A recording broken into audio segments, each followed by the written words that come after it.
আমরা রুল চেয়েছিলাম যে আর্টিকেল 9-এ যে পরিবর্তনটা আনা হলো অ্যামেন্ডমেন্টে, এই জায়গাটাতে আসলে ক্ষতিগ্রস্ত কারা হচ্ছে? ক্ষতিগ্রস্ত হচ্ছে যাদের গত 52 বছরে যে কোনো রাজনৈতিক দল হয়েছে, বড় হোক ছোট হোক, সবার একটা লেজিটিমেট এক্সপেকটেশন যে তারা ক্ষমতার কাছাকাছি গিয়ে দেশের সেবা করতে চায়। তো সেখান থেকেই কিন্তু আমাদের এটার উৎপত্তি। এবং নভেম্বরের 3 তারিখে আমরা হঠাৎ করে দেখলাম যে একটা অর্ডিন্যান্স ক্রিয়েট করা হলো। এখন অর্ডিন্যান্স ক্রিয়েট করা হচ্ছে, এটা আর্টিকেল 93-তে স্পেসিফিক্যালি বলা আছে যে এই ধরনের কোনো অর্ডিন্যান্স ক্রিয়েট করতে হলে কোনো ইমিডিয়েট আর্জেন্সি প্রয়োজন। এখানে ইমিডিয়েট আর্জেন্সি কিন্তু ছিল না। এখন ওনাদের কথাবার্তা শুনে কিছুটা মনে হচ্ছে ওনাদের একটা প্রেশার ছিল। যাই হোক, তো আমাদেরকে একটা শর্ট রুল দেওয়া হয়েছে 10 দিনের। তো নতুন এবং ফিরে আসা গ্রাহকদের জন্য নগদে চলছে ক্যাশব্যাক সহ প্রতিদিন হাজারো উপহার জেতার সুযোগ। হবে আশা আর ফেরা, সারপ্রাইজ সেরা।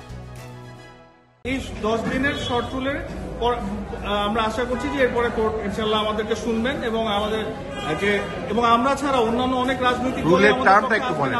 রুলের টার্মটা আমরা এই মুহূর্তে এখন বলতে পারছি না, কারণ সার্টিফাইড কপিটা পেলে আমরা বলতে পারবো। আমাদের এখানে যেটা আছে, আমরা চেয়েছি আপনার Article 9 of the Representation of the People Amendment Ordinance 2025 shall not be declared to be unconstitutional, being ultra vires Articles 27, 38 and 39 of the Constitution, and after hearing the parties আমরা আশা করব যে আমরা এটার একটা সলিউশন পাবো। বাট এই মুহূর্তে আমাদের একটা কথা ওনাদের কাছে বলার আছে যে ওনারা হঠাৎ করে এসেছেন এবং রাজনৈতিক বক্তব্য দেওয়া শুরু করেছেন, আর কোর্টের ডেকোরামটা মেইনটেইন করা উচিত।